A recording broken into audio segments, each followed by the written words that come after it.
কেমন আছেন সবাই? আশা করছি যে যেখান থেকেই দেখছেন সকলে খুব ভালো আর সুস্থ আছেন। নতুন একটি ভিডিও নিয়ে আবার চলে এসেছি। নাঙল দেওয়ার জন্য মাঠে গরু চলে এসেছে। এই কাঁকরোলের লাইনগুলোই এই গরু নাঙল দিয়ে চষে দিচ্ছে, আর আমরা সবাই মিলে এই কাঁকরোলের গেড়গুলোই মাটির তলা থেকে খুঁটে নিচ্ছি। এই কোদাল দিয়ে কোপালে এই গেড়গুলো সব কেটে নষ্ট হয়ে যাচ্ছে, ওই জন্য এই নাঙল দিয়ে গেড়গুলো বার করে নেওয়া হচ্ছে। পিলিগুলোই কাঁকরোল ছিল, সেই পিলিগুলোই এই নাঙল দিয়ে চষে নিচ্ছি। আসলে নাঙলের সঙ্গে সঙ্গে ট্র্যাক্টরও চলে এসেছে, ওই ট্র্যাক্টরের পাশের ক্ষেতে জমি চষছে, ওই জন্যে আওয়াজগুলো এত পরিমাণে আসছে যে এখানে ভয়েসই দেওয়া যাচ্ছে না। তাই আমার এই সাউন্ডগুলো কেটে দিয়ে নতুন করে ভয়েস দিতে হয়েছে। ওই যে চলে এসেছে আপনাদের দাদা, এই গেড়গুলো কুড়িয়ে নিচ্ছে। এই সামনের বছরে অনেকটা জমিতে কাঁকরোল করা হবে, ওই জন্য অনেকটাই গেড় তুলে রেখে দিতে হবে। এবারে প্রচণ্ড পরিমাণে বৃষ্টি হয়েছে, বৃষ্টির জন্য কাঁকরোলের গেড়গুলো সব বৃষ্টিতে পচে গেছে, খুব অল্প অল্প গেড় পাওয়া গেছে। এখন একদম সকাল, কিন্তু রোদ বার হতে না হতেই এত পরিমাণে সূর্যের তাপ, মাঠে এই সকালেই দাঁড়ানো যাচ্ছে না। কাঁকরোলের গেড় পুরানো হয়ে গেছে, এখন এই মাটি খুঁড়তে হবে। মাটি খুঁড়ে এক জায়গায় এই কাঁকরোলের গেড়গুলো পুঁতে দিতে হবে। চলুন দেখি কোন জায়গাটায় কাঁকরোলের গেড় রাখা হয়। এই যে বন্ধুরা চলে এসেছি আমার পুঁইশাক গাছের নিচে, এই গর্ত খোঁড়া হয়েছে ভালোই ডিপ করে। এই এখানে ধরবে না, আরও অন্য অন্য জায়গায় রাখতে হবে। আপাতত 2 বস্তা এখানে ঢেলে দেবো, 2-2.5 বস্তা এখানে ঢেলে রেখে দেবো, পরে আবার অন্য জায়গায় রাখতে হবে। এই মাটি খুঁড়ে সাইজ করে নিচ্ছে ভালো করে কোদাল দিয়ে চেঁচে।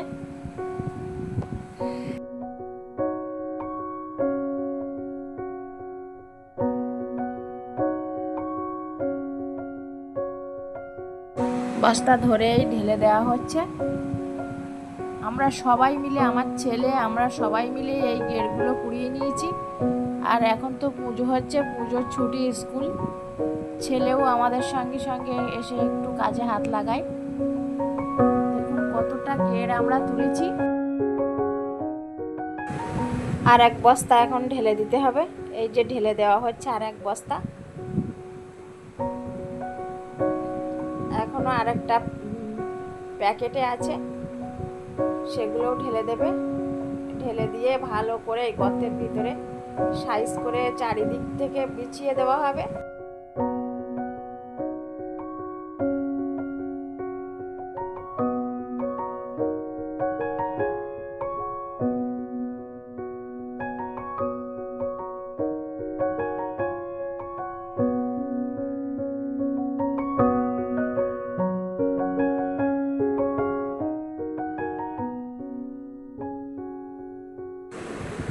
এই প্যাকেটগুলোও ঢেলে দেওয়া হচ্ছে। দেখুন কতটা আমরা গেড় কুড়িয়েছি কাঁকরোলের।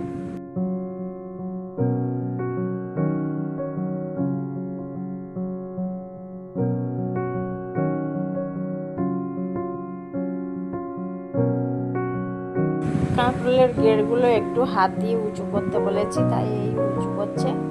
দেখুন এরকম কাঁকরোলের গেড় অনেকটা শাঁকালুর মতো।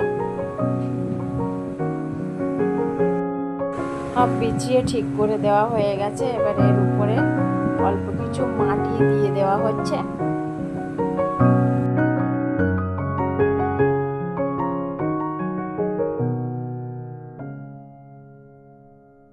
মাটি দিয়ে দেওয়া হয়েছে।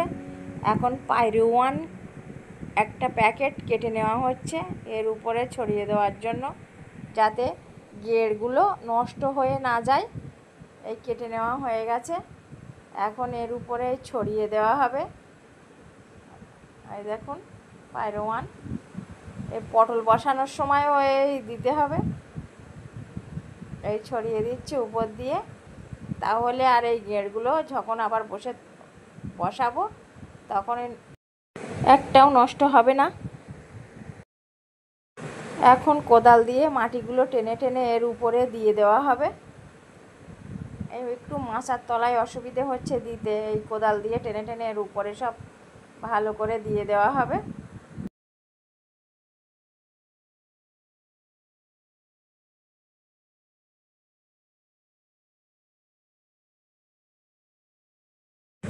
মাটি চাপা দিয়ে দেওয়া হয়েছে। এর উপরে এবারে বিচুলি এনে দিতে হবে বাড়ির থেকে, মাঠে বিচুলি নেই।